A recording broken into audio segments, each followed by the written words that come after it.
Good morning, mortgage and real estate universe. It's TD coming at you Friday morning, 9 o'clock with another edition of Coffee with Todd. It's really, really great every day to wake up and get inspired about these moments that I get to have with you guys each and every day. And I want to welcome everybody on this beautiful Friday morning.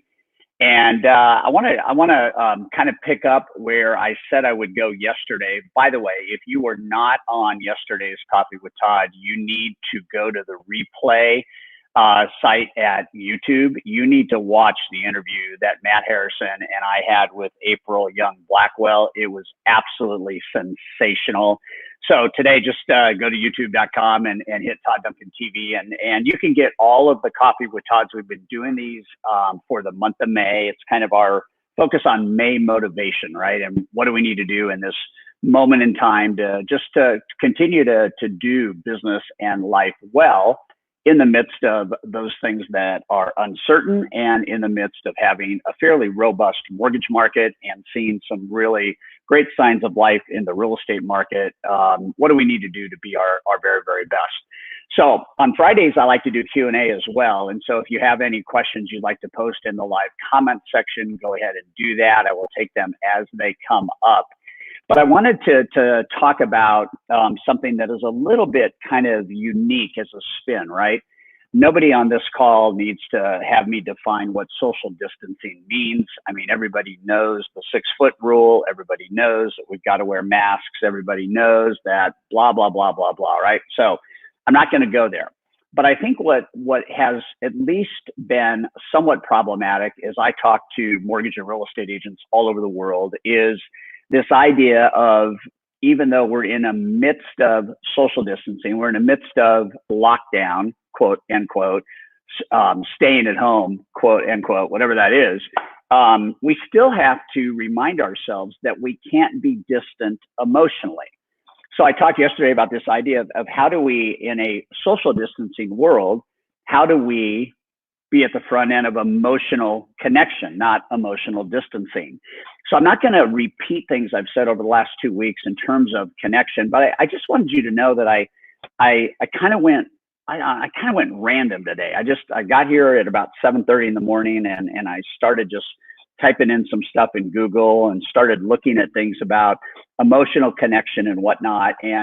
And so this is as organic as it can be. I do not have any prepared remarks, but I did find it interesting that over the last 20 minutes or so, I came across 5 different really cool, just 2-page articles on emotional connection. And, you know, again, as you guys have questions, you can go ahead and load them up. We usually go on our non-interview days for about, 10 to 15 minutes. So let me just walk you through this. And if you want to post anything, you can. If you want to acknowledge that you're doing some of the things that maybe I talk about, go ahead and do that. I also want everybody to know that at the end of the day, there's joy in all of this. I've received 103 videos this week from clients just who have really resonated with the message of how does video today allow us to more deeply connect. And it's been a very joyful week. I know I got a video from a guy in Canada, Lauren, and it was just amazing because I videoed him back and we ended up having this kind of video conversation. And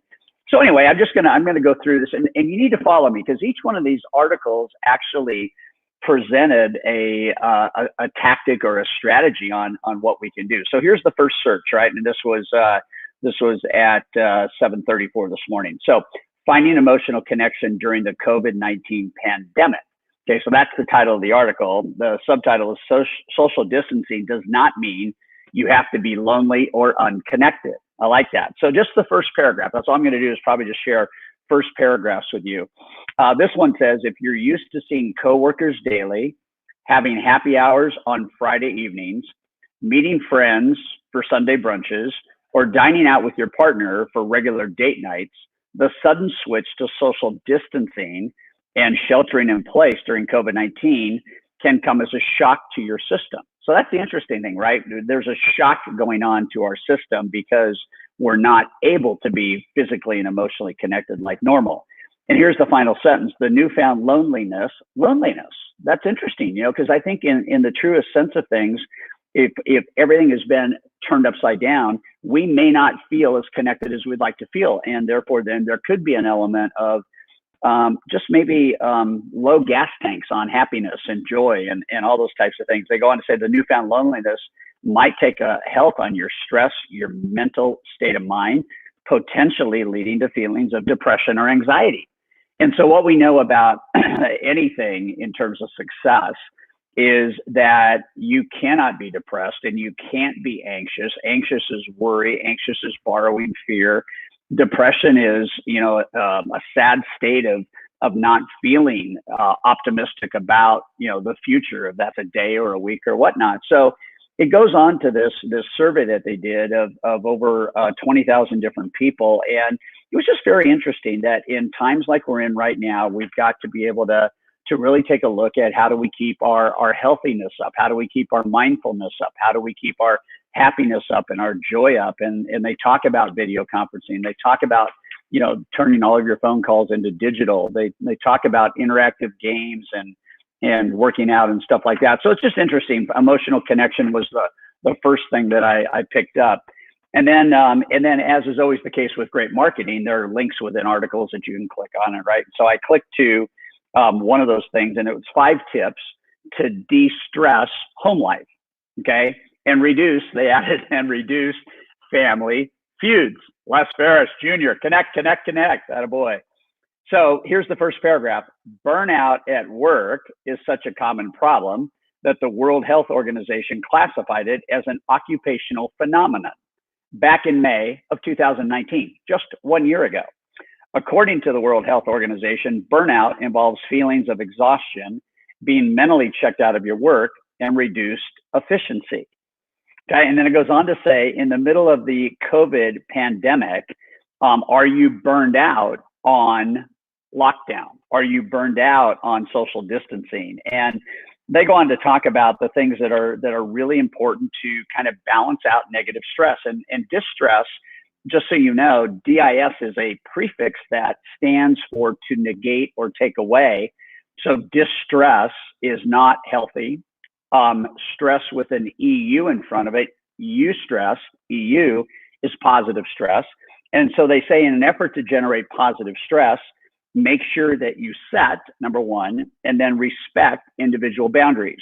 Really amazing, because yesterday I was recording one of the lessons in Connect. We're on session 10 right now. I think the public has access through yesterday to session 4, but we're recording this, and it was really interesting, the power and the impact we got from talking about boundaries. And what are those? And within reason, right? So what are the boundaries when you're at home? What are the boundaries on your time blocking when you're working? What are the boundaries in terms of family time versus non-family time? I got on a Zoom the other day, and the guy had not activated his video camera yet, but the audio was activated, and there was a whole bunch of stuff going on in the background that I could hear. And so we've got to put some protectional boundaries on that if we're going to have some chit chat and things like that you may not want people to hear. But we also have to put boundaries on who, what, and where we're doing anything with. And then the second thing they said that was more impactful than almost anything was create daily routines. You don't want to overly structure your life down to the minute during COVID, but it does help the entire family run smoothly if everybody knows what to expect each day. Okay, just like how your kids follow predictable patterns at school when they're not being homeschooled. So that was interesting. And then I clicked again, and it was 5 alternative ways to meditate. And what I wrote down is how you and I start the day has a lot to do with how we go through the day and how we end up finishing the day. And so now that the day is not at the office, we do have to take a look at what does this look like. And so the first paragraph, stress is your body's natural response to perceived danger, including those insane work deadlines, okay, and normal stresses that are increased by not being able to be at the office. And that may or may not be your story, but it seems that stress may be par for the course these days, but its ability to raise your heart rate and blood pressure is a good reason to try and squash it. So here's what we know. Remote working has actually increased levels of stress levels of blood pressure, anxiety, and also just a less of a feeling of comfort, calmness, and concentration. So, if you want to use this as a thought, how you start your day has a lot to do with how you go through and end the day. The other thing is when the day starts producing too much stress, you need a timeout. And I know timeout, if you're a young parent with kids who are young, that has a meaning to you, right? It may have a meaning to you as an adult, that if you get into a heated discussion with your spouse, maybe I need a timeout, or I need to just have some time for a second. What the experts are telling us is that during the day, you should have 3 to 4 decompression times where you are unplugging from what you're doing and settling things down. In fact, it reminds me from the High Trust Sales Academy, the idea that came out of Fast Company magazine, that was actually from a book called Peak Performance. And the idea that came out of that book and subsequently published in Fast Company was the top 10% of workers spend 52 minutes focused working and 17 minutes unplugged from actually producing. It doesn't mean they just sit there. It just means the need and the notion to produce is way down. And so if you're not doing that during the day, I think it's important to do that.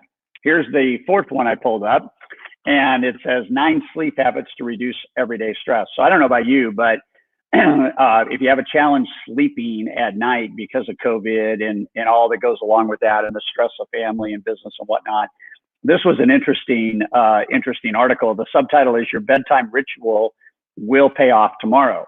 So I decided this morning when I got this to reach out to my friend Jonathan Roach, who is our fitness and wellness expert. He's got a very, very great mobile technology solution for working out and health. And I'm going to do a podcast with him next week.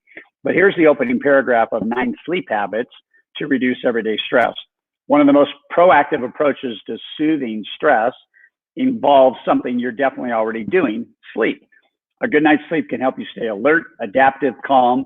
Even if your train is running late or your kid's diorama project is due a week sooner than you thought, we can say a good night's sleep, we're referring to both quantity and quality. The number of hours you clock in bed aren't the only factors that continue to feeling well rested.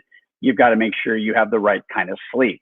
And so they go on with 5 different tips on, how to have a better night's sleep. And, a lot of it involves really your environment at night, de-stressing, de-energizing, no TV, no bright light, just, calmness and whatnot. And Deb and I do a lot of that. We find that if the TV's on late, we don't sleep as well. And so we go into some really soothing kind of routines. I mentioned that on a post I did the other day on the whole gratitude piece that I had done on Coffee with Todd. And a lot of people responded to that just the quietness, right? You get a good night's sleep. And so look forward to Jonathan Roach next week. And then this one was huge: coping with fear for your loved ones during COVID-19.